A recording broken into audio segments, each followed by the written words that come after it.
Hi, my name is Leslie Borgia, and I'm the tax manager here at Neil Jasani Advisors. Neil Jasani Advisors is a team of CPAs, tax attorneys, and financial planners working together to come up with the most tax advantageous strategies for our clients' unique situations. The purpose of these short videos are to answer some of the questions that are frequently posed by our clients in regards to their personal and business tax returns. Today's topic is going to address the business use of a vehicle. Are you eligible to take deductions? Which expenses are deductible, and how is the deduction calculated?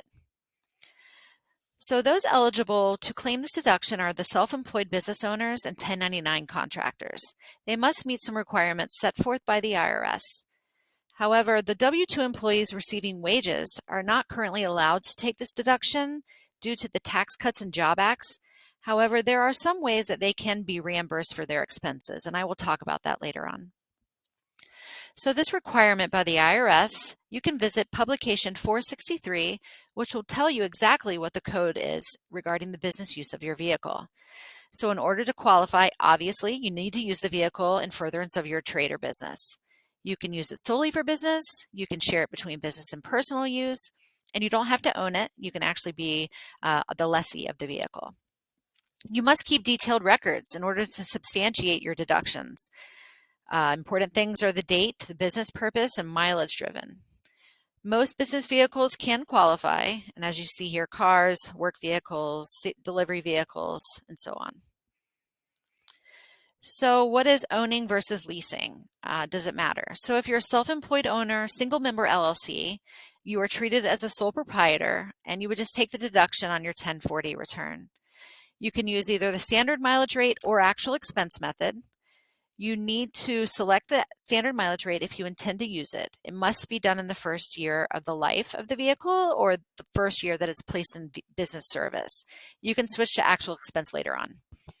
If the vehicle is owned by the employee, they will just get a reimbursement through their company, and then the business owner would take the expense deduction. Same thing with corporations, S Corps, C Corps, and partnerships similarly.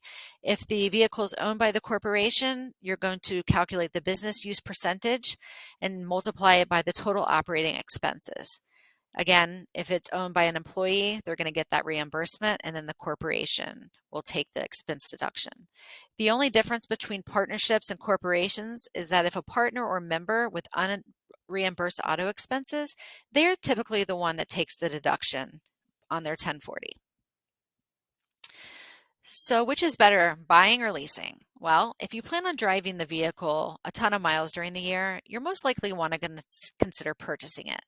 As you know, leasing typically comes with mileage restrictions, which kind of hold you to between 10,000 and 12,000 per year. So if you're going to be driving a lot more than that, then most likely purchasing is going to be your route. So another pro is that you can depreciate the cost of the vehicle over 5 years, which is the class life of vehicles. And you can also write off the loan interest. You can't write off the payment, but just the interest associated with the loan. Also, unfortunately, loan payments are typically higher than the lease, which means that you can afford less of a car. And if you sell the car at a loss or a gain, you must recognize it. And you're also responsible for 100% of the maintenance and repairs.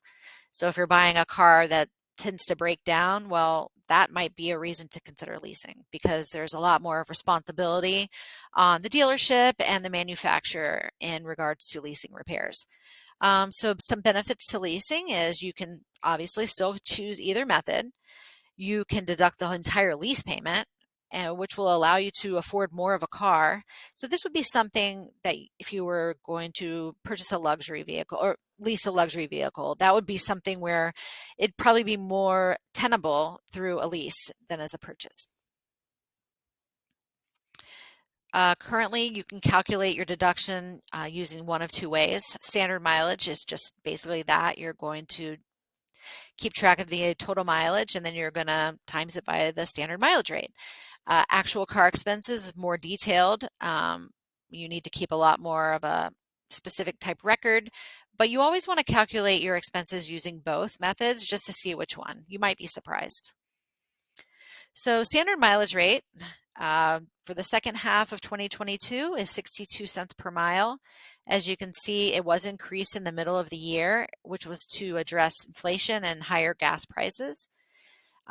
You're going to calculate the number of miles driven, and you're going to times it by that rate. You can only calculate miles driven after you've reached your place of business. You can't write off any sort of personal commuting miles. So from your house to your place of business, and then from your place of business home, those not deduct. So actual car expenses, these are some of the expenses that can be deducted. The registration, licensing, and insurance, rental or lease payments, loan interest if you're purchasing, gas, oil, repairs, garaging, lots of expenses. So you want to just keep track of everything. If you're sharing the vehicle between business and personal, you really want to try and keep them divided. It's much easier to substantiate your claims if things are cut and dried and completely separated, business and personal. So an example here, a contractor drives this car for 20,000 miles a year, but 12,000 are for business. You can only deduct 60% of the expenses because you're only using it 60% of the time for business during that year. Here are two examples. I'm not going to go into too much detail. It just shows you which method is better in a specific scenario. So if you want to get a luxury car and the payment's going to be higher, but you don't expect to drive it very much, you might want to consider the annual expense method here. As you can see, it's going to give you in this just generic fact pattern here over a $17,000 deduction. But here with the same facts, you only plan to drive at 10,000 miles a year. So under standard mileage, you're only going to get less than 7,000 back. So there's a big difference. But here is where standard mileage would be better. If you're getting an older car with a lower payment and you expect to drive it the whole year, here in the scenario, it's 25,000 miles. The deduction for standard mileage is going to be higher because the expenses are going to be lower due to the cheaper car, it being older. In addition, there's something called a 179 property deduction. So 179 property includes, on other things, vehicles with a gross weight between 6,000 and 14,000 pounds. So 179 allows a business owner to recover all or part of a cost of a vehicle by deducting it in the year placed in service. So that, 179 provides a lot of flexibility for small business owners in particular because they can strategize. They can choose which purchases to cover under 179 and then which to save for future tax breaks. So you might want to claim some purchases to cover under 179 to recoup money quickly. But you also want to think about your future. If you're going to be getting some gains or something like that down the road, you might want to save them to offset that. Also, when I mentioned purchasing a vehicle, you are eligible to depreciate the vehicle.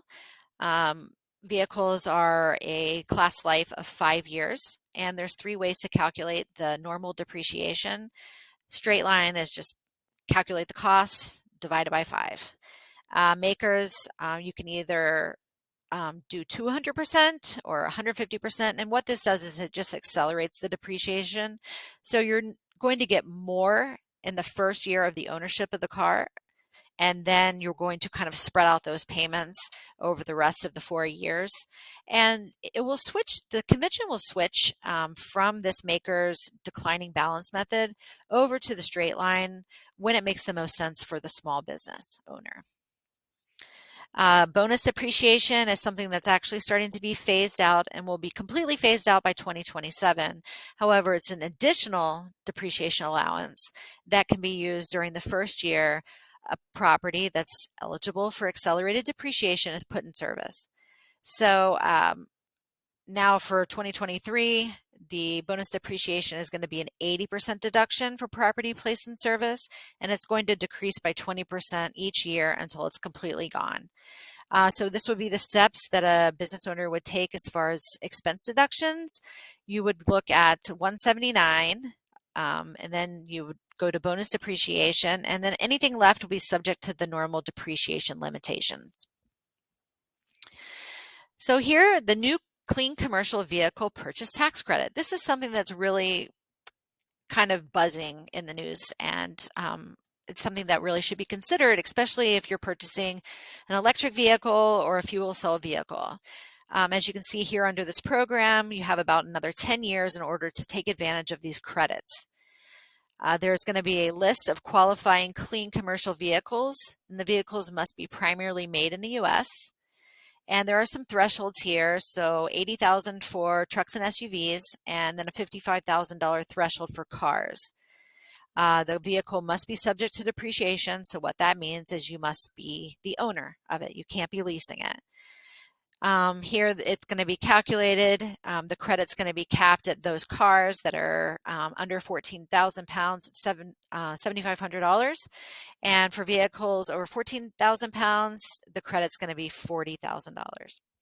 Obviously, this credit is going to reduce your basis in the car, so this needs to be recalculated before any depreciation is considered. So here at the IRS, you're going to see there is a list of manufacturers that have cars that qualify for this credit. So if you're considering this purchase, I highly recommend that you check out this list. So just to summarize, the business use of vehicle is really a tax advantageous strategy. You must keep detailed records of the mileage and expenses, and then you can choose which method to calculate the deduction works best for you. See the differences between owning and leasing a vehicle. It really depends on your industry and how you plan to use the car and how many miles you intend to drive. Also, something to consider is the electrical vehicle tax credit. Something again to, contribute well to the environment, as well as taking a nice business deduction for the purchase of this car. Thank you for listening to my presentation. Nothing in this video constitutes investment, tax, or legal advice.